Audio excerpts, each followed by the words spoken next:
இயேசுவின் பிறப்பு. ஏசாப்போட அம்மா பேர் வந்து மரியாள். ஏசாப்போட அப்பா பேர் வந்து யோசேப்பு.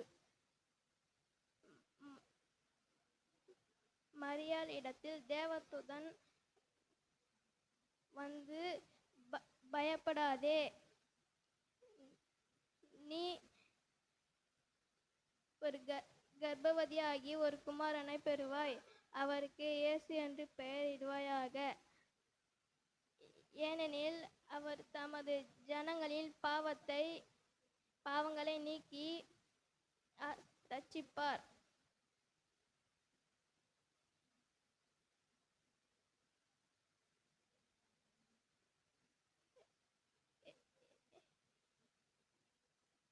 ஏசப்பா வந்து பெத்லகேமில் இருந்தார். நற்செய்தி அறிவித்த தூதர் பேர் என்ன?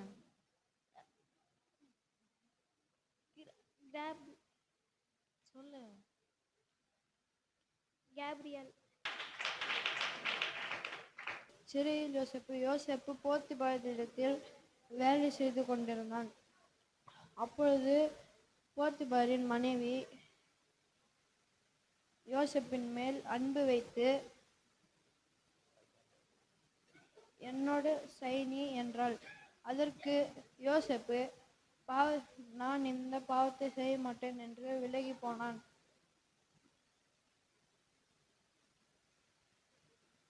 போர்த்திபாரின் மனைவி இதை எகிப்தின் ராஜாவுக்கு அறிவித்தாள். அதற்கு எகிப்தின் ராஜா யோசேப்பை சிறையில் அடைத்தார். யோசேப்பின் கூட பானபாத்திரக்காரனும் சுயபாகியும் இருந்தார்கள். ஒரு நாள் பானபாத்திரக்காரனுக்கு ஒரு சொப்பனம் வந்தது. அந்த சொப்பனத்தில் திராட்சை கொடியும்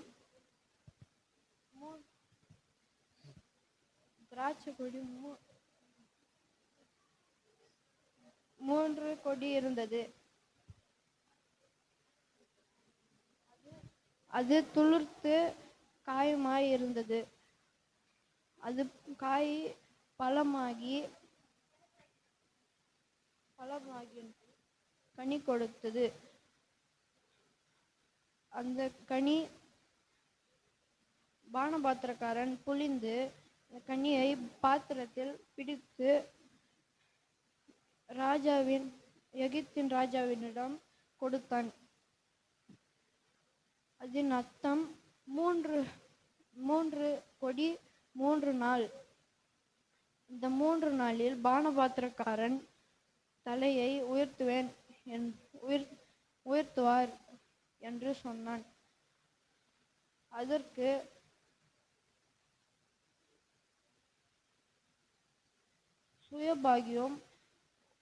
சுயபாகிக்கும் ஒரு கனவு வந்தது. அந்த கனவில்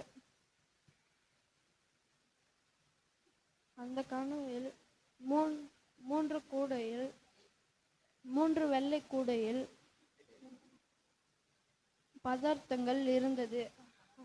பலகாரங்கள் இருந்தது.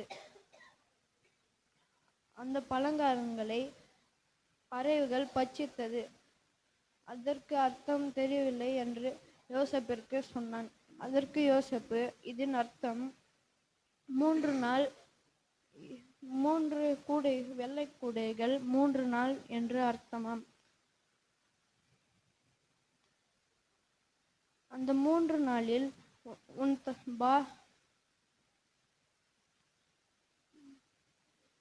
எகிப்தின் ராஜா உன் தலையை 3 நாளில் உயர்த்துவார். 3 நாள் கழித்த பின்பு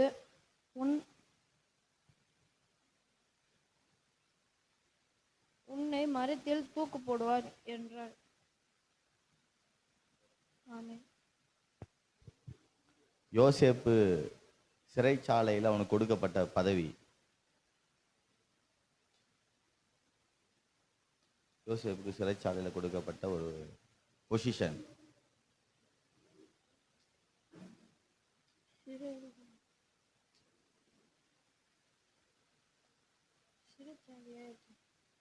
நிர்வாகிக்கும் ஒரு தலைவனா, சிறைச்சாலை கைதிகள் ஒரு தலைவனா? ஓகே. ஏன் சிறைச்சாலையில் தள்ளப்பட்டான் யோசேப்பு? போத்திபானுடைய மனைவி வந்து யோசேப்பு மேல குற்றம் சுமத்து, அதனால எகிப்து ராஜா வந்து சிறைச்சாலையில போட்டார் யோசேப்பு. சரி, okay, thank you, super, God bless you. தலைப்பு: சொப்பனக்காரன் யோசேப்பு. யாக்கோபு முதிர் வயதான போது யோசேப்பு பிறந்ததினால் யோசேப்பின் மீது மிகவும் அன்பு கொண்டு இருந்தான். அதனால் அவனுக்கு பலவர்ண அங்கியை செய்து கொடுத்தார். பலவர்ண அங்கியை செய்து கொடுத்ததினால் அவன் சகோதரர்கள் அவன் மேல் மிகவும் பொறாமை கொண்டார்கள், அவனை மிகவும் பகைத்தார்கள். அவனுக்கு 17 வயதான போது அவன் தன் சகோதரர்களோடு ஆடு மேய்க்க செல்வான். ஒரு நாள் அவன் தன் கண்ட 2 சொப்பனங்களை பற்றி தன் தகப்பனுக்கும் தன் சகோதரர்களுக்கும் அறிவித்தான். அந்த முதல் சொப்பனம் என்னவென்றால், நான் வயல்வெளியில் அரிக்கட்டுகளை கட்டி கொண்டிருந்தேன். அப்பொழுது என் அரிக்கட்டு நிமிர்ந்து நின்றது. உங்களுடைய அரிக்கட்டுகள் என்னை வணங்கி கொண்டு இருந்தது என்றான். அதற்கு அவர்கள், நான் உங்கள் எல்லோரும் உன்னை வணங்க வேண்டுமா என்று கேட்டு மிகவும் அவனை பகைத்தார்கள். பின்பு யோசேப்பு 2வது சொப்பனத்தை பற்றி அவன் தகப்பனுக்கும் அவன் சகோதரர்களுக்கும் அறிவித்தான். அந்த சொப்பனம் என்னவென்றால், 11 நட்சத்திரங்கள் மற்றும் சூரியன் சந்திரன் அவனை வணங்குவது போல் நான் கண்டேன் என்றான். அதற்கு அவன் தகப்பன், நானும் உன் தாயாரும் உன் சகோதரர்கள் அனைவரும் உன்னை தரை மட்டும் குனிந்து வணங்குவோமோ? இந்த சொப்பனம் என்ன என்று கேட்டு அவனை கடிந்து கொண்டார். யோசேப்பு 17 வயதில் இருந்தாலும் அவன் எந்த பாவத்தையும் செய்யாமல் தன் சகோதரர்கள் செய்த பாவத்தை பற்றி தன் தகப்பனுக்கு சொல்லி கொண்டு வந்தான். ஆமென்.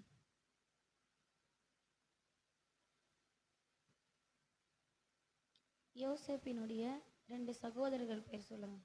ஏதாவது. சீமோன், யூதா. சரி, யோசேப்போட அம்மா பேர் என்ன? ராகேல். ராகேலுக்கு பிறந்த யோசேப் இல்லாம இன்னொருத்தர் யாரு? பெஞ்சமின். Benjamin, okay. தலைப்பு: இயேசுவின் ஞானஸ்தானம் பெறுதல். யோவான் வந்து யூதா நதியில வந்து ஞானஸ்தானம் கொடுத்துருந்தாங்க. அப்போ வந்து ஏசப்பா வந்து 30வது வயதுல ஞானஸ்தானம் எடுக்கும் போகும்போது வந்து யோவான் வந்து, நீங்க தான் எந்த பாவமே பண்ணலையே, அப்பயா நீங்க ஞானஸ்தானம் எடுக்கிறீங்கன்னு கேட்டாங்க. அதுக்கு ஏசப்பா வந்து, பரலோக ராஜ்யத்துக்கு போனேன்னா கண்டிப்பா ஞானஸ்தானம் எடுக்க வேணும் என்றார். அப்போ வந்து ஞானஸ்தானம் எடுத்ததுக்கு அப்புறம் வந்து வானம் திறக்கப்பட்டது. அதுலேருந்து ஒரு சத்தம் கேட்டது, நீ என் நேசகுமாரன், நான் உன்மேல் பிரியமாய் இருக்கிறேன் என்றார். அப்போ வந்து பரிசுத்த ஆவியானவர் புறாவின் மூலம் இறங்கினார். பரிசுத்த ஆவியானவர் என்ன சொன்னார்? நீ என் நேசகுமாரன், நான் உன்மேல் பிரியமாய் இருக்கிறேன்.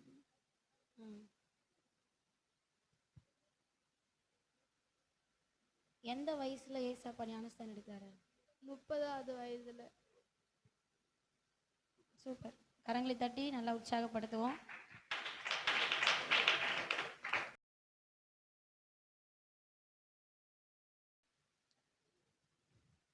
ராஜாக்கு வந்து இயேசுவின் பிறப்பு.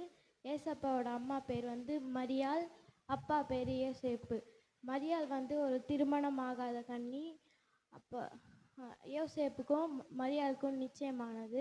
அப்போ வந்து மரியாள் மேலே ஒரு பெரிய வெளிச்சம் வந்தது. அப்போ மரியாள் பயப்படுறா. அப்போ தேவதூதன் வந்து, பயப்படாதே, நீ பரிசுத்த ஆவினாலே கர்ப்பவதியாகி ஒரு குமாரனை பெறுவாய், அவருக்கு இயேசு என்று பெயரிடு அப்படின்னு சொல்கிறாங்க. அப்புறம் தேவதூதன் போயிடுறான். அப்புறம் வந்து யோசேப்புக்கு வந்து இந்த விஷயம் தெரியுது. யோசேப்பு வந்து தெரியாமல் மறைச்சி தள்ளி விடலாம் மரியாதை அப்படின்னு நினச்சா அப்போ வந்து தேவதூதர் வந்து யோசேப்பு கனவுல வந்து மரியாள் வந்து பரிசுத்த ஆவினால கர்ப்பவதியாகிறா, நீ அவளை ஏற்றுக்கொள் அப்படின்னு சொல்கிறாங்க. அப்போ வந்து தேவதூதர் போயிடுறாங்க, மரியாள் வந்து கர்ப்பவதி ஆகிறா, யோசேப்பு ஏற்றுக்கொள்கிறாங்க. அப்போ வந்து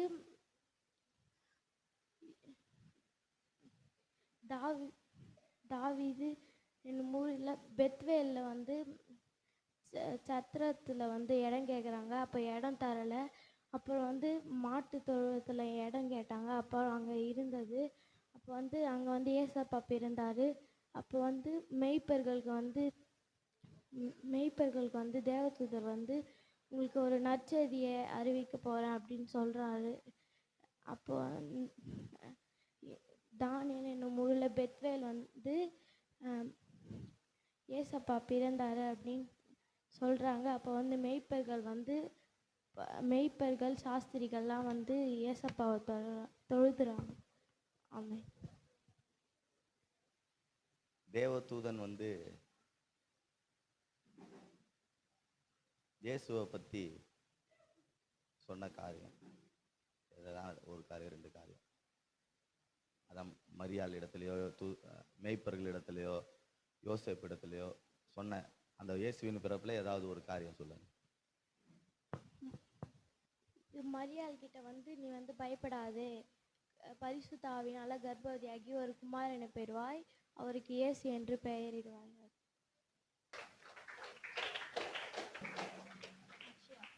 யாக்கோபு வந்து தன் தகப்பன் தங்கியிருந்த கானான் தேசத்தில் தங்கியிருந்தான். அப்பொழுது அவன் முதிர் வயதில் மரத்தடியில் அமர்ந்திருந்தான். அப்பொழுது அவன் ஒரு சொப்பனத்தை கண்டான். 12 அரிக்கட்டுகள் அவந்து வணங்கியது என்று அவன் சொப்பனத்தை கண்டான். அப்பொழுது அவன் தன் தகப்பனிடத்திலும் சகோதரரிடத்திலும் கூறினான். அப்பொழுது அவர்கள், நீ எங்கள் மேல் துயரமாய் இருந்தால் எங்களை ஆளப்போகிறாயே என்று சொன்னான். அப்பொழுது அவன் இன்னொரு சொப்பனத்தை கண்டான். 11 நட்சத்திரங்களும் சூரியன் சந்திரன் அவனை வணங்குவது போல அவன் சொப்பனத்தை கண்டான். அப்பொழுது அவன் சகோதரர்களிடத்தில் சொன்னான். அவர்கள்,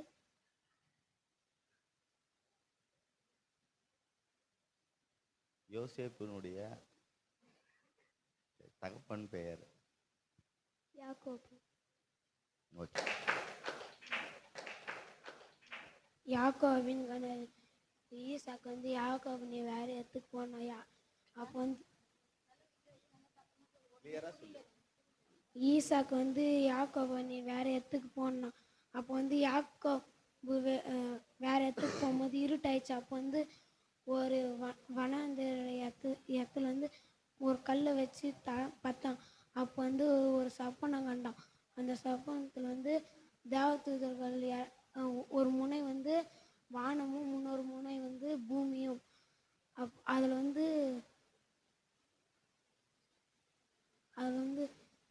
தூதர்கள் இறங்கத்து போகிற மாதிரி இருந்தாங்க.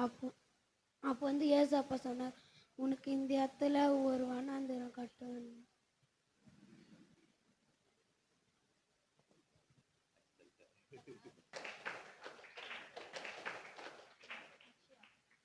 தேவாலயத்தில் ஏசாப்புடைய அப்பா மரியாள் யோசேப்பும் பஸ்கா பண்டிகைக்கு போவார்கள். அப்பொழுது பஸ்கா பண்டிகை முடிந்து திரும்பி வரும்போது ஏசப்பா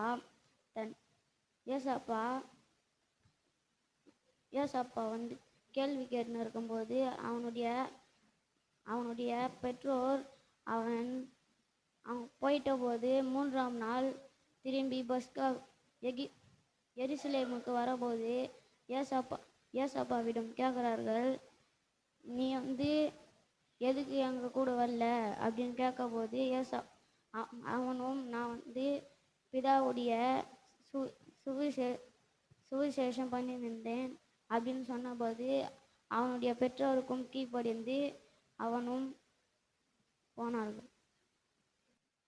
இயேசு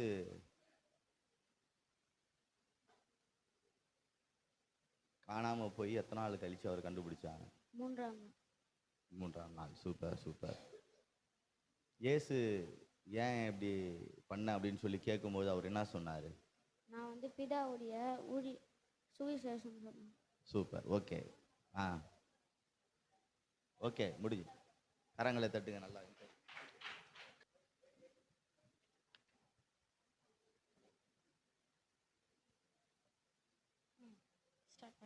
இயேசுவின் 3 சோதனைகள்.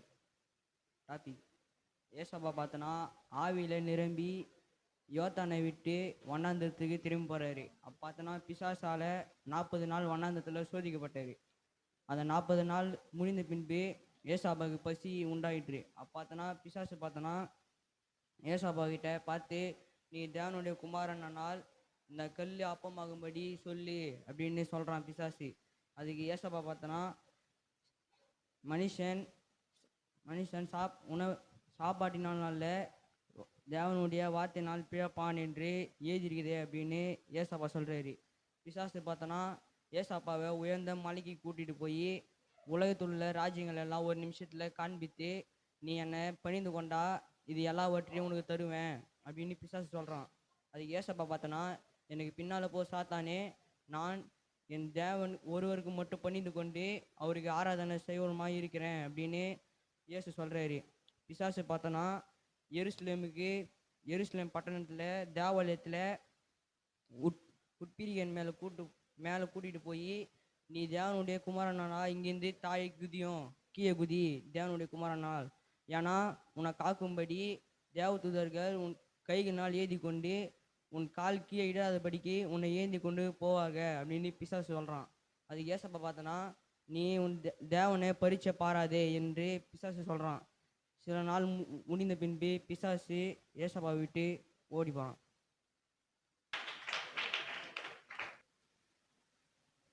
இயேசுவின் பிறப்பு. மரியாள் வந்து கன்னி பெண். அப்பொழுது தேவதூதர் வந்து மரியாள் கிட்ட வந்து வெளிச்சமாக இருக்கும். மரியாள் கிட்ட தேவதூதர் வரும்போது வெளிச்சமாக இருந்துச்சு. அப்போ வந்து மரியாள், நீ பயப்படாதே அப்படின்னு சொன்னாங்க. அப்புறம்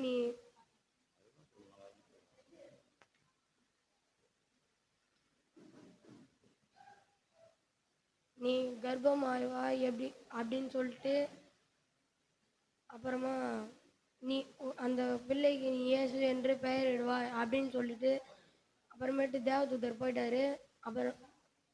அப்புறமா யோசேப்புக்கு இது தெரிஞ்சு யோசேப்பை வந்து தெரியாமல் தள்ளி விட்டுலாம் அப்படின்னு சொல்லும்போது, அவன் தூங்கும்போது ஒரு சொப்பனை கண்டான். அந்த சொப்பனத்தில் வந்து தேவதூதர், நீ நீ மரியாதை தான் திருமணம் செய்யணும் அப்படின்னு சொல்லிட்டு அப்புறமேட்டு அவன் வந்து தேவனால் தான் கர்ப்பமாவா அப்படின்னு சொல்லிட்டு போனார். அப்புறமேட்டு வந்து மரியாளும் யோசேப்பும் ஏற்றுக்கொண்டாங்க. மரியாதை கர்ப்பமானாய். அப்புறமேட்டு வந்து ஒரு மண்டபத்தில் போய் கேட்கும்போது இடம் இல்லைன்னு சொன்னாங்க. அப்புறம் ஒரு மாட்டுத் தொழுத்தை பார்த்து மாட்டுத் தொழுத்தில் இயேசு பிறந்தார். அவங்க அம்மா பேர் வந்து மரியாள், அவங்க அப்பா பேர் வந்து யோசேப்பு. அவன் பிறந்த ஊர் வந்து பெத்லகேம். அப்புறமேட்டு வந்து மேய்ப்பர்கள்கிட்ட தேவதூதர் போய் சொன்னார், இந்த மாதிரி பெத்லகேமில் ஒரு பிள்ளை பிறந்திருக்கு அப்படின்னு சொல்லிட்டு. அப்புறமேட்டு சாஸ்திரிகளுக்கெல்லாம் தெரிஞ்சு அப்படியே எல்லாருக்கும். இயேசு பிறந்த இடம் பெத்லகேம். பெத்லகேம். ஓகே. யாக்கோபு வந்து பிரயாணம் பண்ணிகிட்டே வரும்போது ஆரோனுக்கு வரும்போது சூரியன் அஸ்தமித்திட்ட பிறகு ராத்திரி ஆகிவிட்டது வரும். அதுக்கப்புறமா ஒரு கல் எடுத்து தன் தலையின் கீழ் வைத்து ஒரு நித்திரை செய்து படுத்து கொண்டான். யாக்கோபு படுத்து கொள்ளும்போது ஒரு சொப்பனம் கண்டான். அந்த சொப்பனத்திலே வானம் வரை ஏணி முடி வானத்தை தொடும் அளவும் ஒரு ஏணி இருந்தது. அந்த ஏணியிலே தேவதூதர்கள் ஏறுகிறதும் இறங்குகிறதுமா இருந்தது. அதற்கு மேலாக கர்த்தர் நின்று, நீ ஆபிரகாமின் தேவனும் ஈசாக்கின் தேவனும் ஆகிய கர்த்தர், நான் உன்னை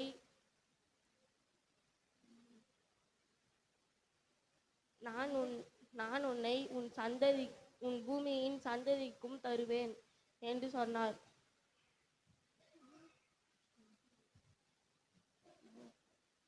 நான் உன் பூமியின் துளைகள் போல் இருக்கும். நீ வடக்கையும் தெற்கையும் கிழக்கையும் மேற்கையும் பரப்புவாய்.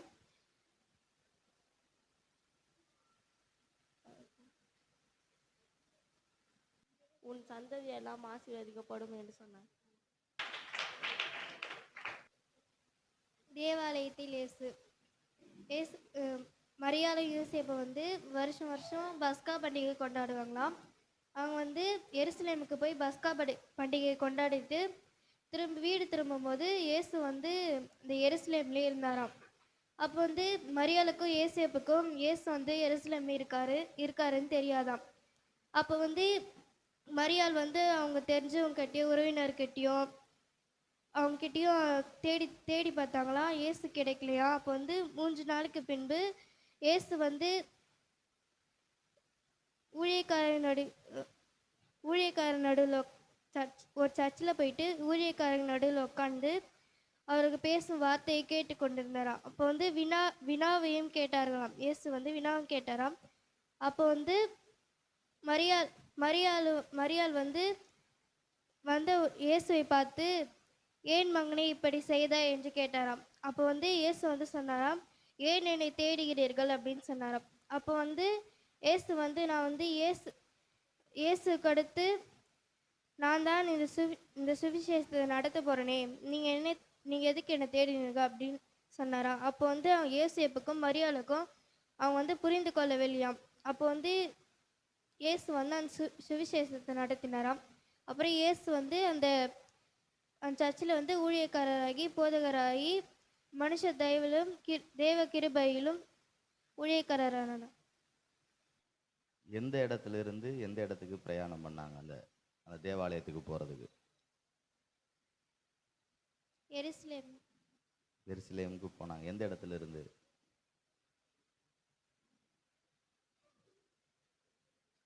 சரி, என்ன பண்டிகைக்காக போனாங்க? பஸ்கா பண்டிகை. ஓகே. நாசரேத்துல இருந்து.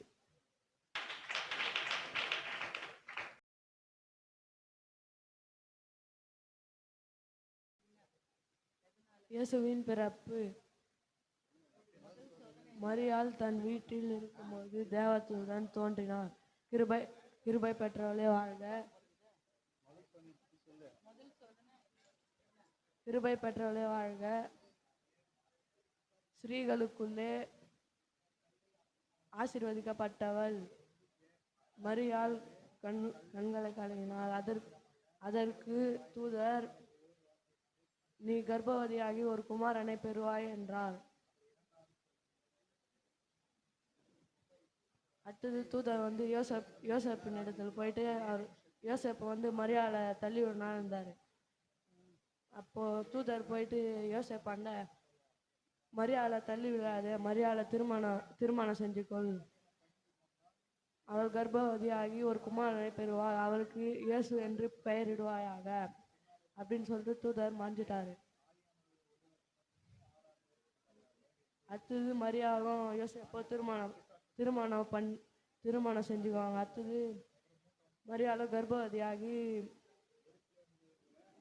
அந்த ஊரில் வந்து ராஜா வந்து குடிமதிப்பு எது சொல்லி அவங்களோட சொந்த ஊருக்கு எல்லாரையும் பார்க்க சொல்லுவாங்க. அப்போ வந்து யோசேப்பு மரியாளும் போகும்போது பெத்தலகேமில் பிரசவ வலி வரும்போது அங்கே ஒரு சத்தத்தில் போய் இடம் கேட்கும் போது அங்கே இடம் இல்லைன்னு சொல்கிறாங்க.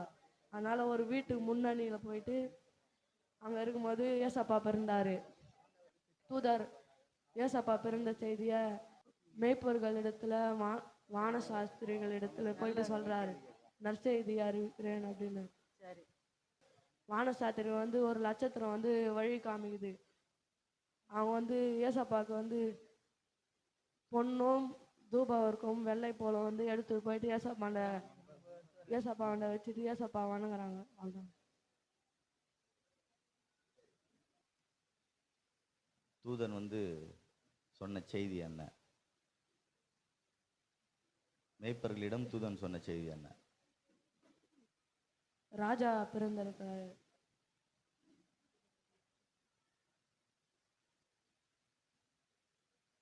மேய்ப்பர்கள் பயந்தாங்க. பயப்படும்போது பயப்படாதிருங்கள் அப்படின்னு சொல்லி சொன்னார். என்ன சொன்னார்? பயப்படாதிருங்கள், நற்செய்தியை அறிவிக்கிறேன். இதோ எல்லா ஜனத்திற்கும் சந்தோஷத்தை உண்டாகும் செய்தி. ஓகே, ரெண்டாவது கேள்வி. எந்த ஊருக்கு நோக்கி போயிட்டு இருந்தான்? எந்த ஊர்ல இருக்கும்போது மரியாளுக்கு பிரசவ வேதனை வந்தது? பெத்லகேம். ஓகே. இயேசு ஞானஸ்நானம் பெறுதல். யூதேயா வனாந்தரத்தில் வந்து யோவான் ஸ்நானகம் வந்து காலம் சமீபமாக இருக்கிறது, பரலோக ராஜ்யம் சமீபமாக இருக்கிறது என்று பிரசங்கம் பண்ணினார். பரலோக ராஜ்யம் கர்த்தருக்கு வழியை ஆயத்தப்படுத்துங்கள், கர்த்தரின் பாதையை செயல்படுத்துங்கள் என்று வனாந்தரத்தில் ஒரு சத்தம் உண்டு என்று ஏசாயா தீர்க்கதரிசனால் சொல்லப்பட்டவர் இவரே அப்படின்ட்டு வந்து யோவான் சொல்கிறாரு. யோவான் சொல்றதுக்கு அப்புறம் யோவானுக்கு வந்து அவருடைய உடை வந்து ஒட்டகமயிரும், அவருக்கு வந்து உணவும் வெட்டுக்கிளியும் காட்டுத்தேனும் ஆகாரமாக இருந்தது. வந்து மரத்துக்கடின்னு ஒரு கோடாலி இருக்கிறது. நல்ல கனி கொடுக்கிற மரங்களை வெட்டாதே, நல்ல கனி கொடாத மரங்களை வெட்டி அக்னியில் போடு என்று சொன்னார். நான் உங்களுக்கு ஞானஸ்தானம் கொடுக்கிறேன், எனக்கு பின்னாடி வருகிறவர் ஆவினாலும் அக்கினினாலும் உங்களுக்கு ஞானஸ்தானம் கொடுப்பார். வானம் திறக்கப்பட்டு தேவ ஆவி புறாவை போல இறங்கினார் என்று அவர் கண்டார்.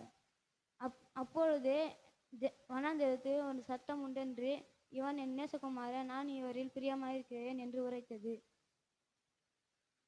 வனாந்திரத்திலே இயேசுவுக்கு வழி ஆயத்தப்படுத்துகிறவன் யார்? அது யோவான். சரி, என்னன்னு பிரசங்கித்தார் யோவான்? பரிசுத்த ஆவினாலும் இல்ல, அதுக்கு முன்னாடி கர்த்தருக்கு வழியை ஆயத்தப்படுத்துங்கள், மனம் திரும்புங்கள், பரலோக ராஜ்யம் சபித்திருக்கிறது. இயேசுவின் சோதனைகள். ஏசப்பா வந்து 40 நாள் உபவாசம் இருந்தார். தேவ ஆவியினாலே வனாந்தரத்துக்கு கொண்டு போகப்பட்டார். சாத்தான் வந்து 3 சோதனை வச்சான். ஃபஸ்ட்டு சோதனை வந்து இந்த கல்லெல்லாம் அப்பமாகும்படி சொல்லுன்னா, அப்போ வந்து ஏசப்பா சொன்னார், மனுஷனுடைய அப்பத்தினால் மாத்திரம் அல்ல, தேவனுடைய வார்த்தையினாலே பிழைப்பான்னு சொல்லிட்டு. அதுக்கப்புறம் ரெண்டாவது வந்து ஒரு உச்சி மலை மேலே சாத்தான் வந்து ஏசப்பா கொண்டு போய் நிற்க வச்சுட்டு, இந்த உலகத்தில் இருக்கிற ராஜ்யத்தை எல்லாத்தையும் நான் உனக்கு தரேன், நீ வந்து என்னை பணிந்து கொள்ளு அப்படின்னு சொன்னான். அப்போ வந்து ஏசப்பா வந்து சொன்னார், அப்பால போ சாத்தானே, தேவனாகிய கர்த்தரை ஒருவரை மாத்திரமே பணிந்து கொண்டு அவரை மாத்திரமே ஆராதனை செய்வாய் என்று எழுதியிருக்கிறது அப்படின்னு சொல்லிட்டு. மூணாவது வந்து தேவாலயத்தில் ஏசப்பா வந்து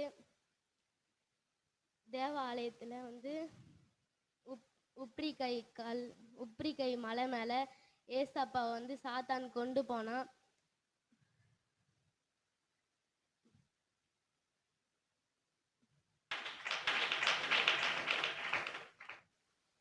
தேவாலயத்தில்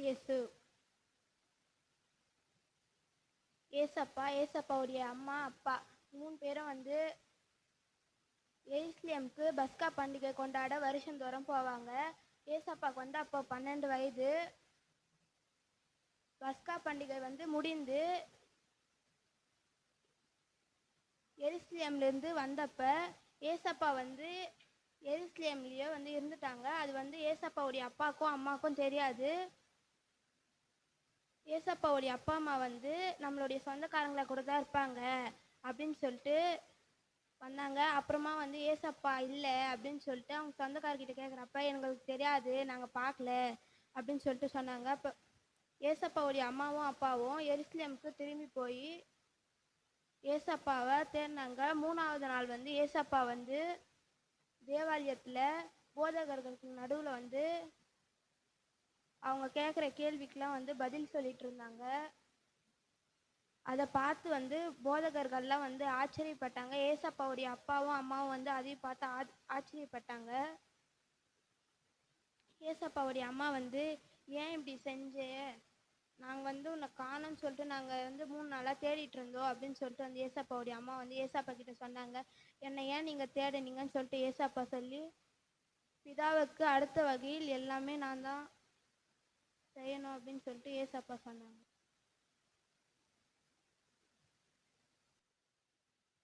எத்தனாவது வயசு இருக்கும்போது தேவாலயத்துக்கு போனாங்க? 2 வயசு இருக்கும்.